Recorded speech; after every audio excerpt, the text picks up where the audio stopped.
like to start is story. And that's really something I learned at first stage when we would do season planning, right? To really think more about just telling a good story. And then themes and humanity. If it's a good story, will reveal themselves.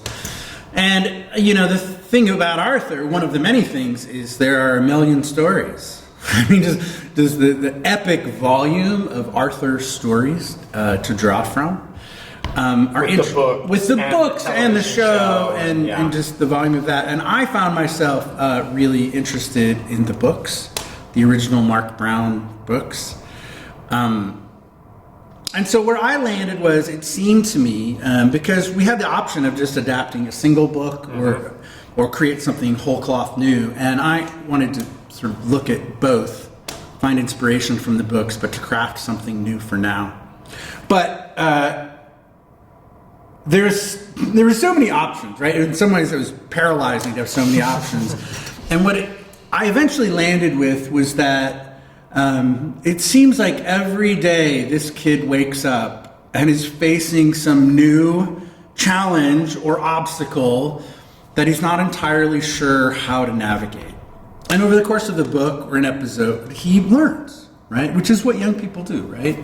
They're faced with seemingly impossible problems, and then they find solutions. So that became, and I guess maybe that's the theme, right? Unintentionally.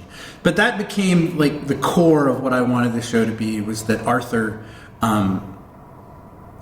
was facing something that was incredibly worrisome and had to find the tools to manage that. The cliche of writing is to always, start with what you know. And I was spending a lot of time in my own life and work thinking about how to craft stories generally, how to build stories. And I was adapting work of Mark Brown, who is this legendary storyteller.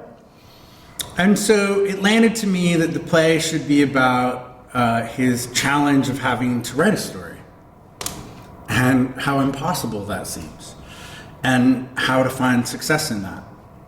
And so that's really what it became about. It became a very simple idea that Arthur is going to have to write a story, much like I did, much like Mark Brown did. And how is he going to do that without just falling apart?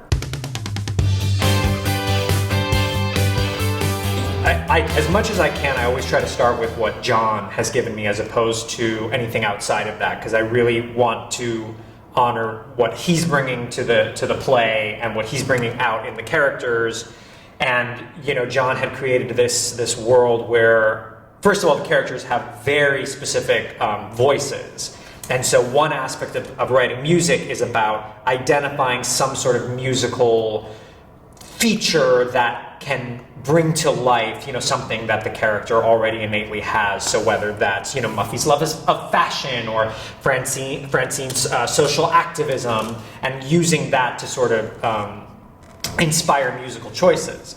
But as John also said, they each tell these stories, and the stories themselves have a world that inspired a lot of music for me. So because of that, and one of the things that I love about musical theater in general is that when you are seeing a good musical, there is a lot of variety of musical styles and choices, and that is part of what keeps the momentum going and keeps the interest up.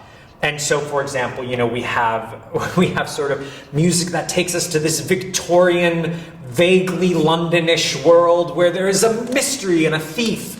And then we have, Muffy singing about Paris fashion that is like this 60s kind of swing number, and all these, very variable fashion icons emerge in the song.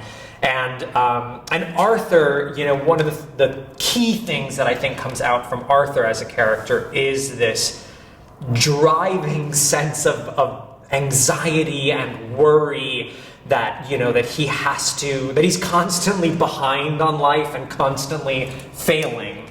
And so that already has sort of musical implications in it, of this sort of angsty rock, propulsive beat. And so that's very present as well through the piece. And then I'll say the one musical idea that I think we kind of invented, which I'm actually very tickled by, is the notion that Mr. Ratburn was a part of an 80s rock band in college, which is, I don't believe, exists in any of the... That is new to the mythology of Arthur. We have contributed that to the Arthur universe. And so there's a lot of sort of throwback 80s and 90s styles within the show as well, which also then harkens back to the television show, which started 25 years ago, and the books, which started in the late 70s, actually. So there's kind of like a sweep of history musically in the show, and that also plays a key part of the story as well, because the story covers the history of Elwood City and the kids engaging with stories from the past and styles from the past. So that's the musical world of Arthur and Friends.